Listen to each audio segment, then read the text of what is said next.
Good morning student. मैं doctor Suman, assistant professor government law college Ajmer. आज के लेक्चर में हम लोग विधि द्वितीय वर्ष LLB सेकेंड ईयर के subject transfer of property act 1882 संपत्ति अंतरण अधिनियम की धारा 127 ओनरस गिफ्ट दुर्भर दान टॉपिक पर चर्चा करेंगे।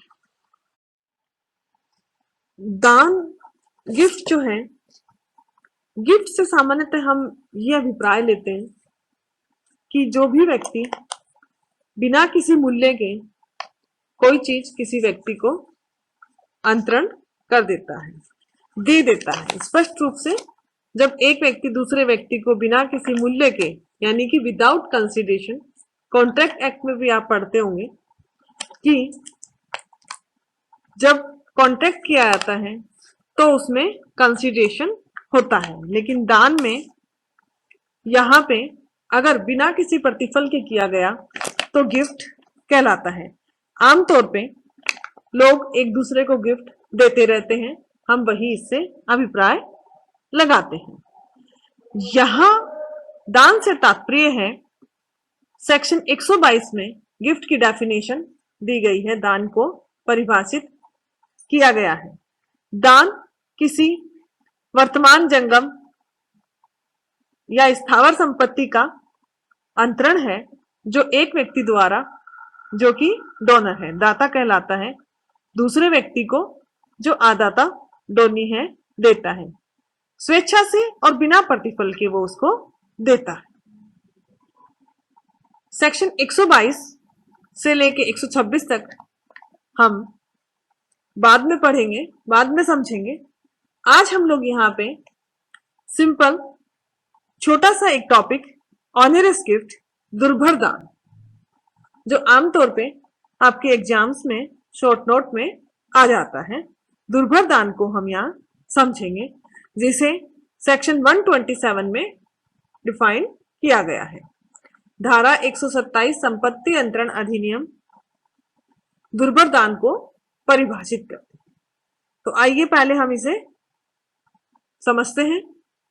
Where a gift is in the form of a single transfer to the same person of several things of which one is and the others are not burdened by an obligation, the done can take nothing by the gift unless he accepts it fully. Where a gift is in the form of two or more separate and independent transfer to the same person of several things, the done is at liberty to accept one of them and refuse the others, although the former may be beneficial and the later onerous.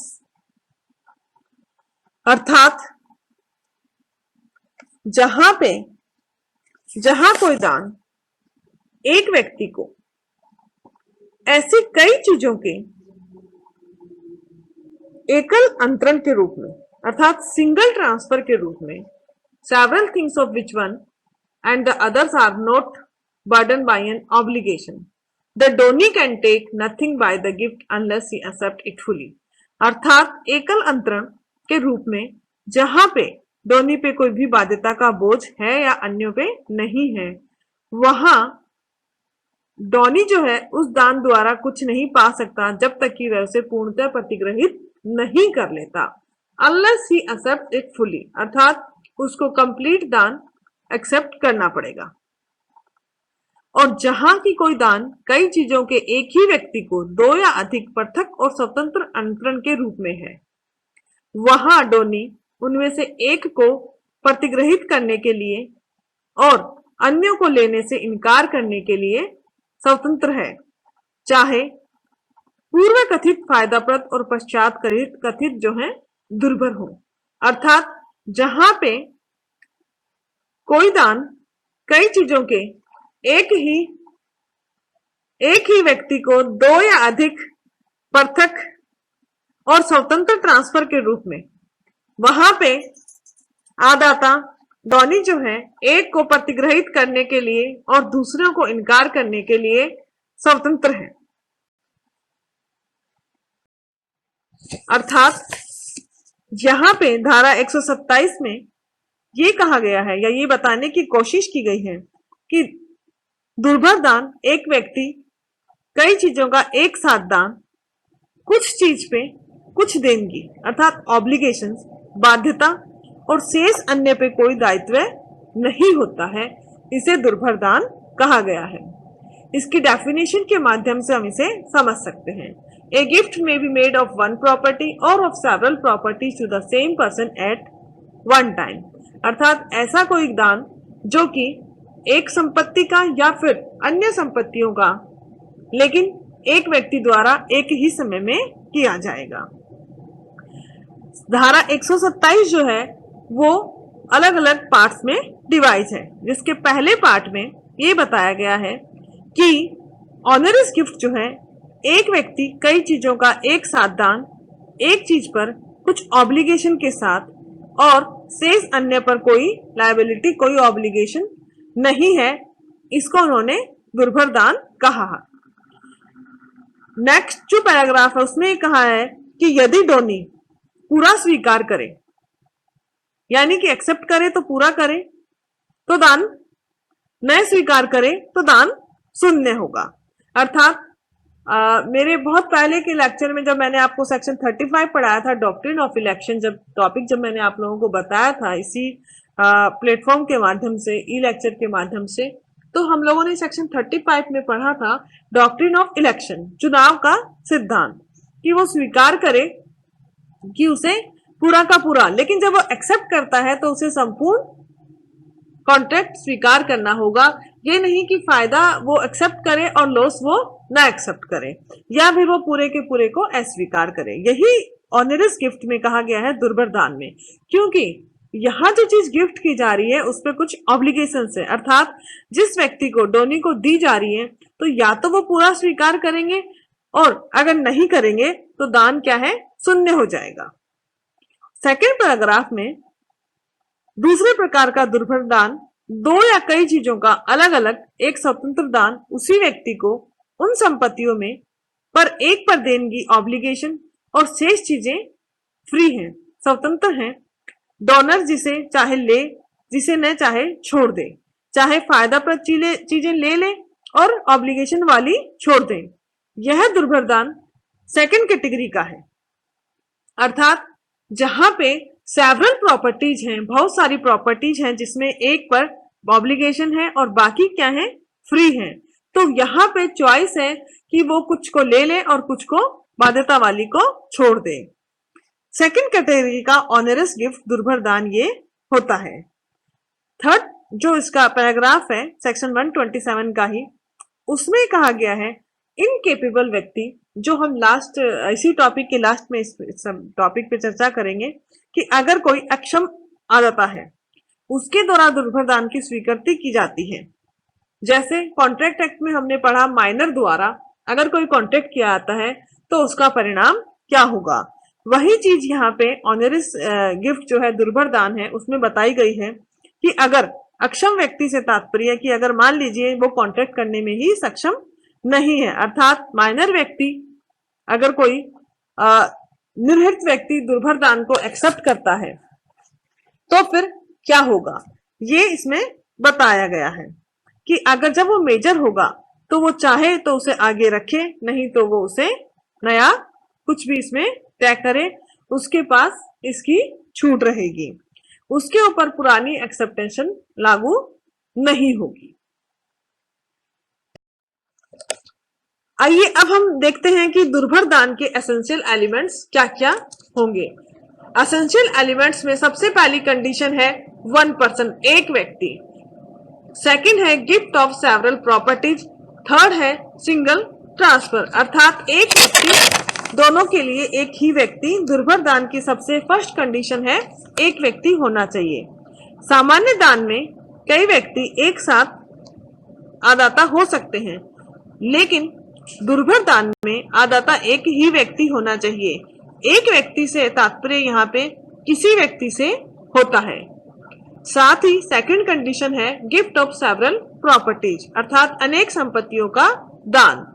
दुर्भर दान होगा ही उस condition में जब आदाता को ऐसी कई संपत्तियां दान की गई हों जिनमें से कुछ तो हैं ऑब्लिगेशन सहित और कुछ हैं भार रहित विदाउट ऑब्लिगेशंस, तभी दुर्भर दान लागू होगा। सेक्शन 127 में कोई व्यक्ति दान एक करे और उसमें से कई संपत्तियां शामिल हैं, कुछ पे बोझ है और कुछ पे दायित्व है, कुछ स्वतंत्र हैं, कुछ बिना भार की हैं। दान दी जाने वाली संपत्ति भार युक्त होनी चाहिए, दान पे कोई भी ऑब्लिगेशन नहीं होता है। इसीलिए यहाँ पे कहा गया है कि सेवरल प्रॉपर्टी जब है तो कुछ पे ऑब्लिगेशंस है और कुछ पे नहीं। दान की संपत्तियों पर भार जो है वो डिफरेंट डिफरेंट चीज है। साथ ही ये सारा ट्रांजैक्शन जो है वो सिंगल ट्रांसफर एकल अंतरण द्वारा होना चाहिए। ऑब्लिगेशन सहित और विदाउट ऑब्लिगेशन सहित सारी प्रॉपर्टी एक ही सेम ट्रांसफर डीड द्वारा करी जानी चाहिए, जैसा सेक्शन 35 में डॉक्ट्रिन ऑफ इलेक्शन में आप लोगों ने देखा था कि अगर अलग अलग डीड बनाएंगे तो दो ट्रांसफर हो जाएंगे, संपत्ति अंतरण जो है दो प्रकार से हो जाएगी। इसी तरह गिफ्ट जो है वो भी दो अलग प्रकार के हो जाएंगे, इसलिए सारे ट्रांसफर जो है सिंगल ट्रांसफर द्वारा ट्रांसफर डीड द्वारा किए जाएंगे। अब बात आती है इसके इफेक्ट की। अगर सारी कंडीशन जो हमने पिछली स्लाइड में देखी कि एक ही व्यक्ति हो और सेवरल प्रॉपर्टीज हो, अनेक संपत्तियों का दान हो और सिंगल ट्रांसफर हो, ये सब अगर होती हैं तो ऐसा जो गिफ्ट किया जाएगा, ऐसा जो अंतरण किया जाएगा वो आपका सभी परिस्थितियां होने पे ऐसा दान दुर्भर दान कहलाएगा। अर्थात गिफ्ट डिपेंड्स ऑन चार्ज, जिसका अर्थ है कि आदाता ने ऐसे समय भार में जितनी भी उसको मालूम था ऑब्लिगेशन थी उनको एक्सेप्ट किया है उसने इन सब चीजों को, यानी कि जो संपत्ति वो ले रहा है या जो संपत्ति दान में वो ले रहा है वो उसने ऑब्लिगेशन सहित एक्सेप्ट की है, उसे पता है कि इसमें क्या क्या कठिनाइयां आ सकती हैं। अब बात आती है onerous gifts when accepted by A minor, कि अगर किसी माइनर व्यक्ति द्वारा कोई गिफ्ट ले लिया जाए तब उस कंडीशन में क्या होगा। Onerous gift to disqualified person से भी हम लोग इसे सेक्शन 127 में पढ़ते हैं।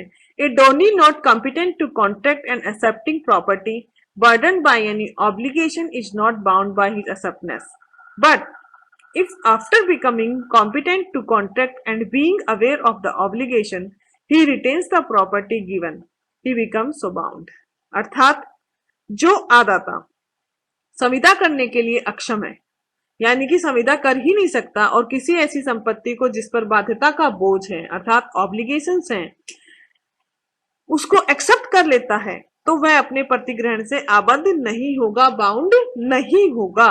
किंतु यदि संविदा करने के लिए सक्षम होने के पश्चात और बाध्यता की जानकारी रखते हुए वह दी हुई संपत्ति को प्रतिधृत कर लेता है तो वह उससे आबद्ध हो जाएगा। अर्थात जैसा आपने देखा था कॉन्ट्रैक्ट एक्ट में कि माइनर जो है कॉन्ट्रैक्ट से आबद्ध नहीं हो सकता, इट मीन्स सेक्शन 127 जो है वो ये कहता है कि जहां पे किसी ऐसे व्यक्ति द्वारा जो कि इस प्रकार के अंतरण करने के लिए सक्षम ही नहीं है द्वारा कर दिया गया, तो ऐसी स्थिति में आदाता को पूर्ण स्वतंत्रता होगी कि दान को स्वीकृत करे, स्वीकृति दे या स्वीकृति नहीं दे। लेकिन ये कब होगा, जब वो मेजर होगा। On majority he has the right to repudiate the gift, अर्थात उसके पास जब वो पूरा बालिग हो जाएगा यानी कि मेजोरिटी की आयु जब उसकी हो जाएगी तो उस कंडीशन में उसके पास कंप्लीट स्वतंत्रता है, फुल फ्रीडम है कि वो इस कॉन्ट्रैक्ट को या इस जो गिफ्ट की डीड है उसको एक्सेप्ट करे, स्वीकृत करे या ना स्वीकृत कर दे, अस्वीकृत कर दे। दान को अगर वो स्वीकार करता है तो इसका तात्पर्य है कि उसने भार को भी एक्सेप्ट कर लिया। भार की मात्रा कुछ भी हो सकती है और अगर वो दान को अस्वीकार कर देता है तो दुर्भर दान शून्य हो जाएगा, उसको लाभकारी अंश भी प्राप्त नहीं हो पाएगा, उसे कुछ भी नहीं मिल पाएगा। इस प्रकार आज हमने यहाँ पे देखा दान के साथ साथ दान जो है उसे हम बाद में देखेंगे, बाद में इस टॉपिक पे चर्चा करेंगे। हमने आज यहाँ पे ऑनरस गिफ्ट जो है दुर्भर दान हम किसे कहते हैं इसे यहाँ पे समझा। एग्जाम की दृष्टि से ये बहुत इंपॉर्टेंट सेक्शन है, इस पे कई बार शॉर्ट नोट आता है। तो यहाँ दुर्भर दान, दुर्भर देखिए जैसा नाम से ही पता चल रहा है कि ऐसी कोई चीज जो कि दुर्भर है, कि ऑब्लिगेशन सहित है, उस चीज को एक्सेप्ट करना। यहाँ सिर्फ और सिर्फ आवश्यक क्या है कि या तो वो कंप्लीट अपने संविदा को स्वीकार करेगा, पूरे दान को स्वीकार करेगा, या फिर वो उस पूरे दान को ही जो कि शून्य हो जाएगा, दुर्भर दान शून्य हो जाएगा, एक्सेप्ट नहीं करेगा। अगर वो नहीं करता है तो दुर्भर दान शून्य हो जाएगा, अगर वो स्वीकार करता है तो ऑब्लिगेशन सहित उस दान को उसे स्वीकार करना होगा, अर्थात संपत्ति पे कुछ भार अधिरोपित है। उम्मीद है आप लोग इनसे जरूर लाभ प्राप्त कर रहे होंगे। Thank you.